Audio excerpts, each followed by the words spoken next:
El tema de hoy es, ¿puede una mujer ser ministro de Dios?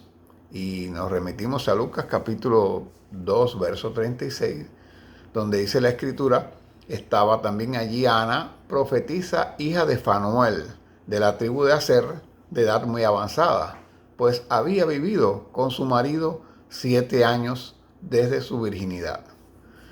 Bueno, hay un tema un poco polémico en estos últimos tiempos y la gente está hablando acerca de esto. Yo lo he visto en varios foros, varios canales de YouTube y en las iglesias también pues se debate esto. Muchas iglesias donde no dejan que la mujer realice absolutamente nada y todo está basado pues en un versículo que está en 1 Timoteo capítulo 2 verso 12 donde Pablo recomienda: yo no permito enseñar ni ejercer autoridad a la mujer sobre el hombre.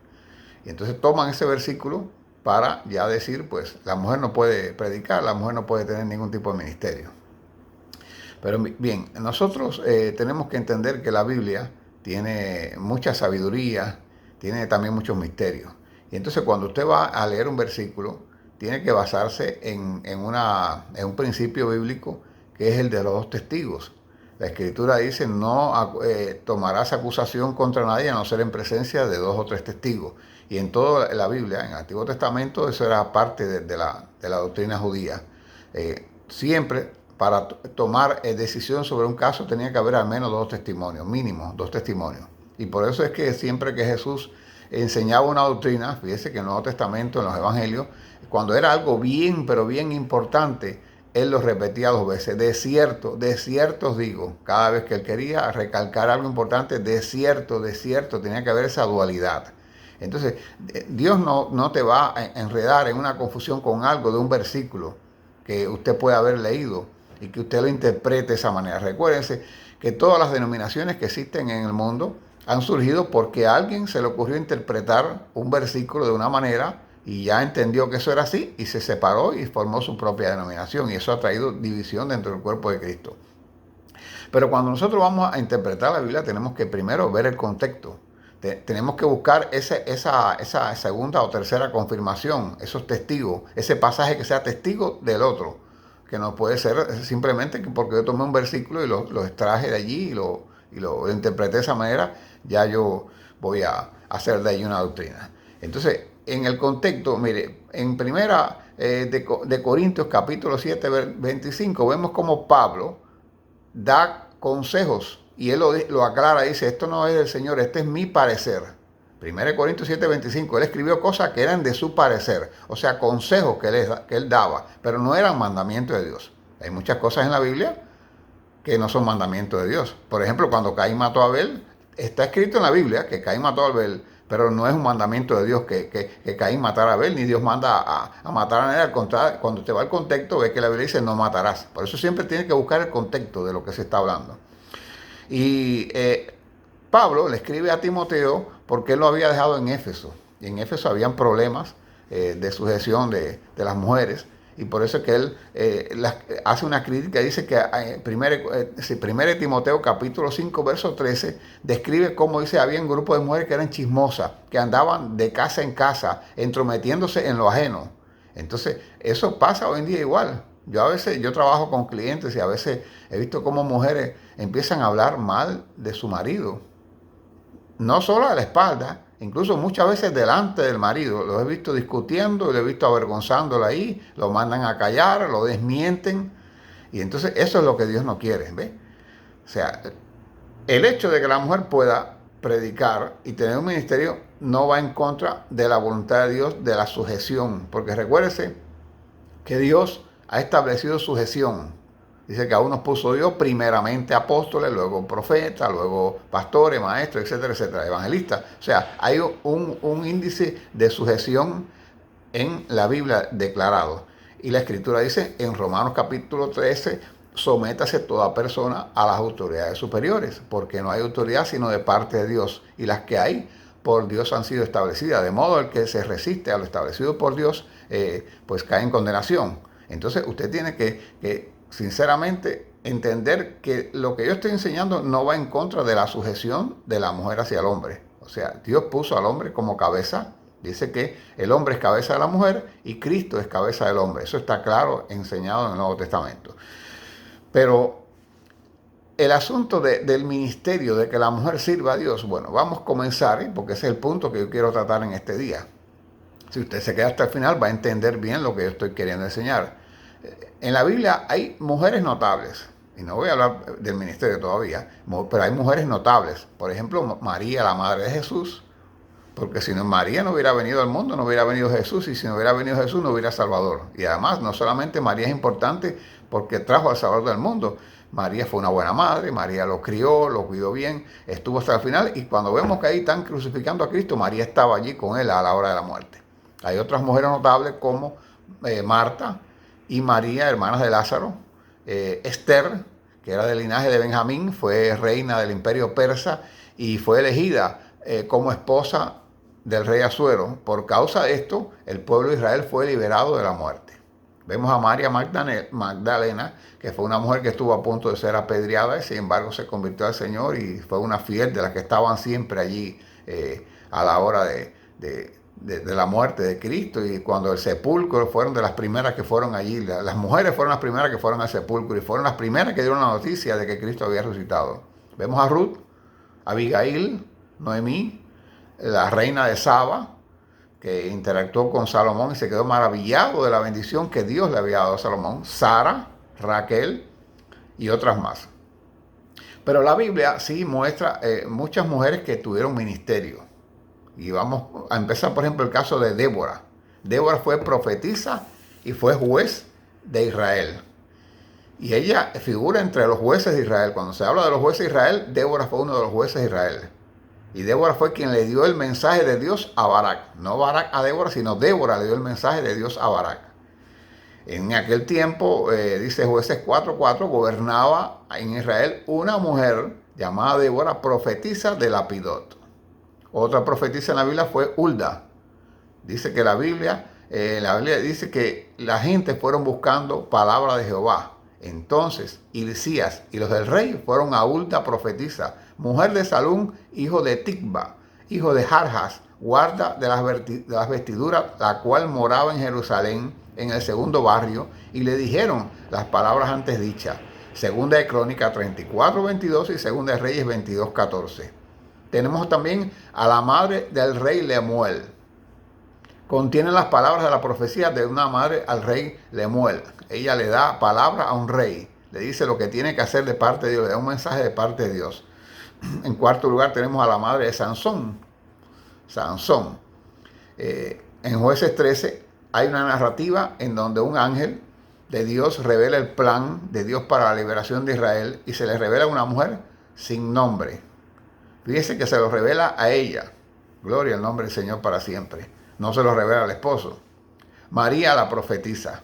En Éxodo 15:20, y María la profetisa, hermana de Aarón, tomó un pandero en su mano y todas las mujeres salieron en pos de ella con panderos y danza. Era profetisa, o sea, una mujer. El ministerio de profeta es uno de los más importantes. Fíjese que cuando se describen en el Nuevo Testamento los ministerios, primero se habla del apóstol y luego viene el de profeta. Los otros ministerios siempre quedan relegados al último lugar.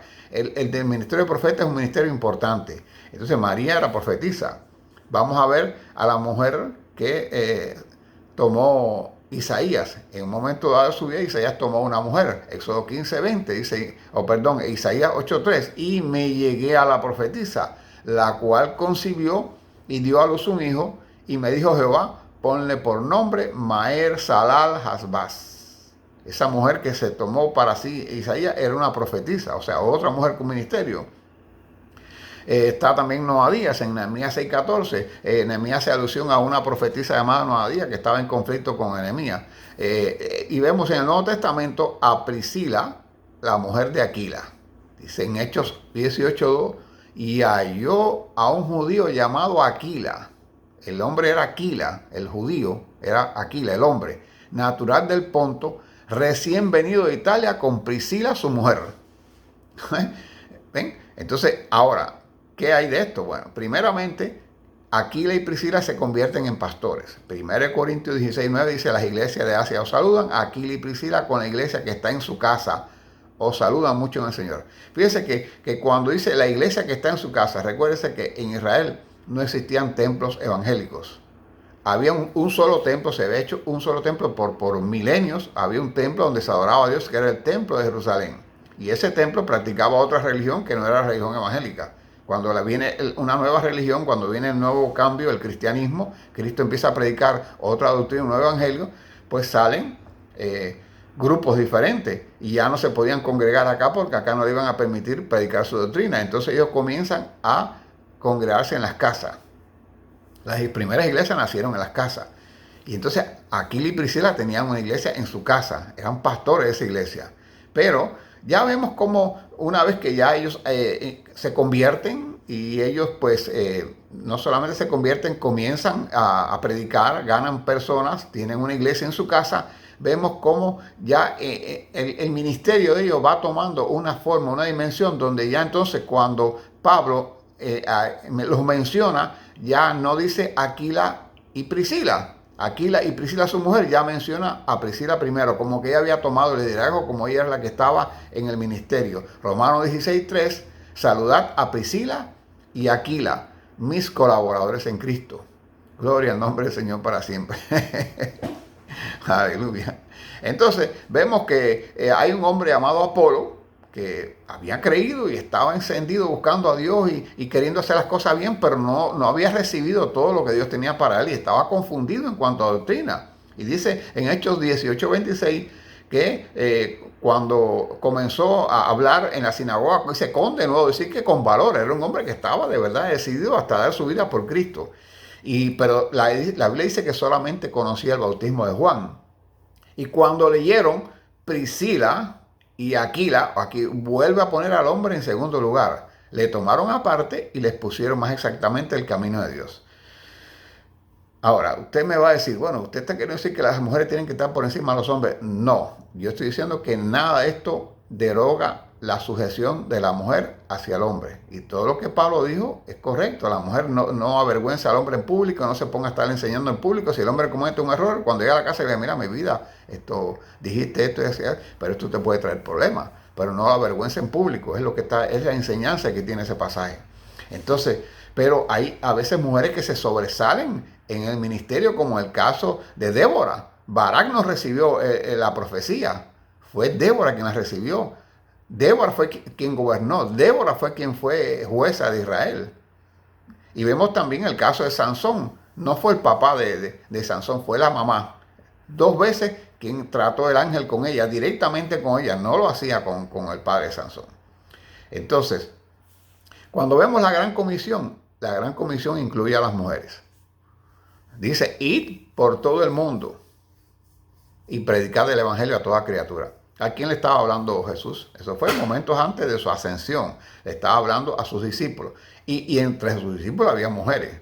Porque ustedes saben que había mujeres, varias, muchas mujeres que servían a Jesús. Marta, María Magdalena, la Madre de Jesús. Esos son nombres que se mencionan, pero habían mujeres. Cuando él hizo la multiplicación de los panes, dice que alimentó a 5,000 sin contar a las mujeres y los niños. O sea, había mujeres que seguían a Jesús. Y cuando él da la gran comisión, no se la da al hombre. No dice, oye, ustedes hombres, vayan y prediquen el evangelio por todo el mundo. No. Le habla a sus discípulos, mujeres y hombres. Y le dice, vayan y prediquen. Entonces ahora yo le hago a usted una pregunta para que usted reflexione. Si una de esas mujeres, de las de aquel tiempo, o de hoy, del tiempo que usted quiera suponer, Jesús le dice, bueno, vete y predica el evangelio por el mundo entero. Y esa mujer dice, bueno, pues yo siento ir allá a una islita donde hay unos personas indígenas que están muy subdesarrollados, que no conocen nada de Dios y están sumidos en la idolatría. Bueno, pues esa mujer llega allí, predica el evangelio, se convierte en la tribu completa. Entonces, ¿qué va a hacer esa mujer? Decía, no, pero yo me voy porque yo no puedo enseñar. Porque Pablo le dijo a los éfesos que no enseñara a la mujer. No.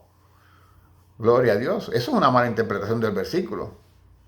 Como le decía, le estaba diciendo que la mujer no ejerza dominio sobre el hombre, no lo avergüence, no le enseñe delante de los demás, sino que lo corría cuando esté a sola. Cuando el hombre hable, déjelo, él es el cabeza, él sabe lo que está diciendo. Si se equivocó, él es el cabeza tuyo y Cristo es cabeza de él.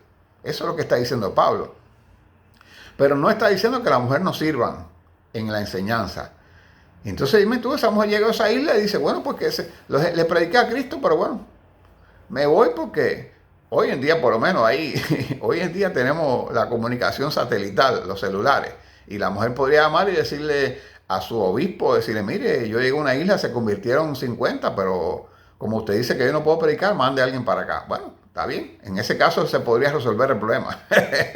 Pero dígame usted en aquel tiempo que no había internet, que no había comunicación de ningún tipo. Si una mujer llegaba a un lugar y se convertían, tenía que disipularlo, tenía que enseñarle, tenía que pastorearle, hermano, porque Dios lo que quiere es que las almas se salven. Y la gran comisión no se la dio al hombre solamente, se la dio a todas las mujeres. Cuando viene el otorgamiento de los ministerios que se habla en Efesios capítulo 4, 11, dice, no se está refiriendo a sexo, dice, y él mismo constituyó a unos apóstoles, a otros profetas, a otros evangelistas, a otros pastores y maestros. Dice que aquí se usa mucho los sustantivos en masculino, pero recuérdese que cuando la Biblia dice que Dios salvó al hombre, que Dios hizo al hombre, que dice la palabra, varón y hembra los creó, o sea, incluye a los dos, porque la palabra hombre es una palabra que es genérica, se refiere a la raza humana, se refiere a todos los hombres. No se está refiriendo a un sexo, está refiriendo al género humano. Entonces, el otorgamiento de los dones tampoco especifica sexo. 1 Corintios 12:8, porque a este es dada por el Espíritu palabra de sabiduría, a otro palabra de ciencia, según el mismo Espíritu, a otro fe por el mismo Espíritu, etcétera, etcétera. Al otro hacer milagros, al otro profecía. Dice, repartiendo a cada uno en particular como Él quiere. Hermano, Dios es soberano, a Él le da la gana usar una mujer, la usa como Él quiere. Aquí no me está diciendo solamente los hombres. Recuerda que Jesús siempre decía, de cierto te digo, si esto no fuera para las mujeres, decía, óyeme, Pablo lo hubiera claro, fíjese lo que le voy a decir, que estos dones no se le ocurre a una mujer pedirla, esto es nada más para los hombres, pero eso no está en la Biblia. Así que no me saque conclusiones que no están correctas. Y vamos a ver también como en una ocasión Jesús en Lucas capítulo 19, verso 40, refiriéndose a la necesidad de clamar, de aclamar a Dios, de alabarle, de predicar, de todo lo que tú quieras hacer para el Señor, que Dios te manda a hacer, tú tienes que hacerlo, aunque tú no quieras, tienes que hacerlo. Pero hay personas que se niegan, hay personas que se resisten al llamamiento de Dios, que se resisten a servir a Dios, que se resisten a alabar a Dios. Y por eso en Lucas 19:40, él respondiendo le dijo, os digo que si estos callaran, las piedras clamarían. Si los hombres no están dispuestos a ir, pues Dios levanta mujeres.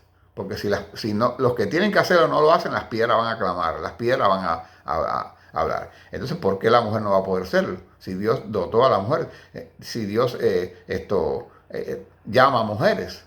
¿Quién es usted para decir que Dios no llamó a una mujer? Bueno, claro, hay personas que se llaman ellos mismos, se autollaman y no los llamó Dios, pero eso lo mismo puede ser un hombre que una mujer. Hay hombres que se autollaman y están en el ministerio lo que están haciendo de tropiezo y no los llamó Dios y son hombres. Pero cuando Dios llama, Dios puede llamar a un hombre, puede llamar a una mujer. Hechos 2:17, y con esto voy a terminar.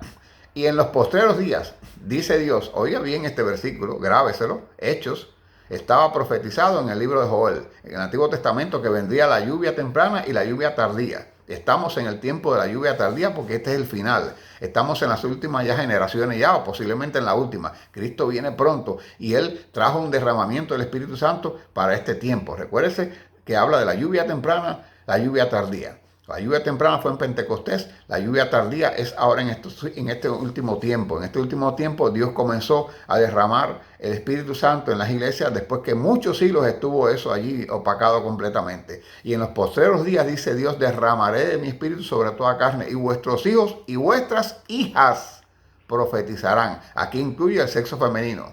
Vuestros jóvenes verán visiones. Y vuestros ancianos soñarán sueños, y de cierto sobre mi siervo y sobre mis siervas.